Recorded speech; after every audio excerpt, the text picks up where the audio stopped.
adalah kunci pengetahuan tentang Tuhan. Demikian Imam Al-Ghazali mengatakan. Hal ini sesuai dengan hadis. Dia yang mengetahui dirinya sendiri akan mengetahui Tuhan. Dan sebagaimana yang tertulis di dalam Al-Quran, akan kami tunjukkan ayat-ayat kami di dunia ini dan di dalam diri mereka, agar kebenaran tampak bagi mereka. Nah, tidak ada yang lebih dekat dengan Anda kecuali diri Anda sendiri. Jika Anda tidak mengetahui diri Anda sendiri, bagaimana Anda bisa mengetahui segala sesuatu yang lain? Jika Anda berkata, saya mengetahui diri saya, tapi yang berarti adalah bentuk luar Anda, seperti badan, muka, dan anggota badan lainnya, pengetahuan semacam itu tidak akan pernah bisa menjadi kunci pengetahuan tentang Tuhan. Demikian pula halnya jika pengetahuan Anda hanyalah sekadar bahwa kalau lapar Anda makan, dan kalau marah Anda menyerang seorang. Akankah Anda dapatkan kemajuan-kemajuan lebih lanjut di dalam lintasan ini?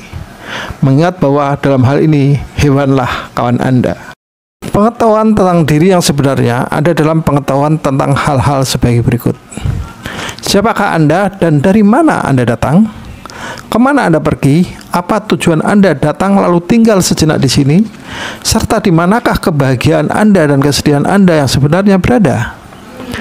Sebagian sifat Anda adalah sifat-sifat binatang. Sebagian yang lain adalah sifat-sifat setan, dan selebihnya sifat-sifat malaikat. Mesti Anda temukan mana di antara sifat-sifat ini yang aksidental dan mana yang esensial atau pokok.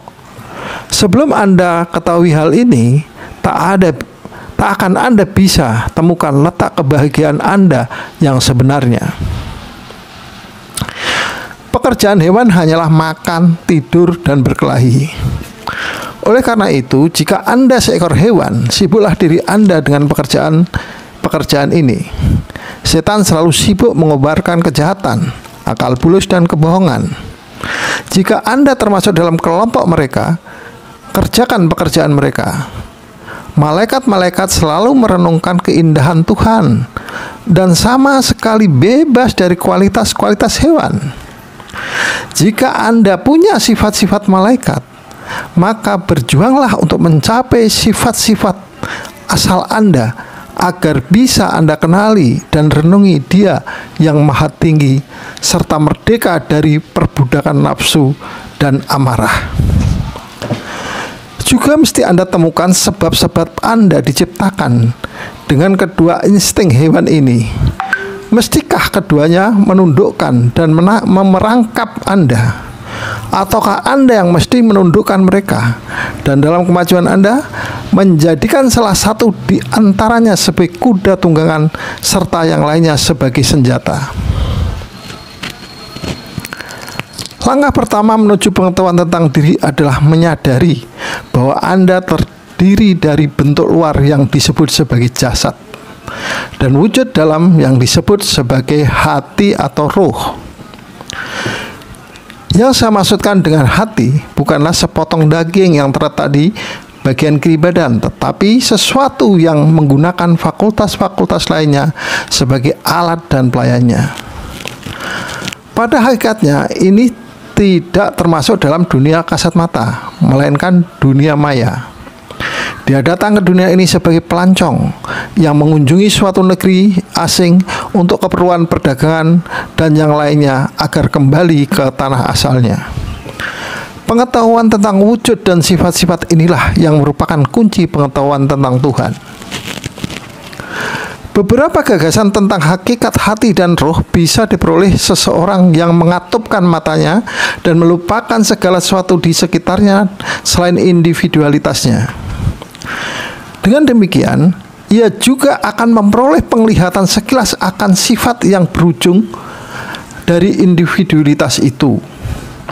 Meskipun demikian, pemeriksaan yang terlalu dekat kepada esensi roh dilarang oleh syariat.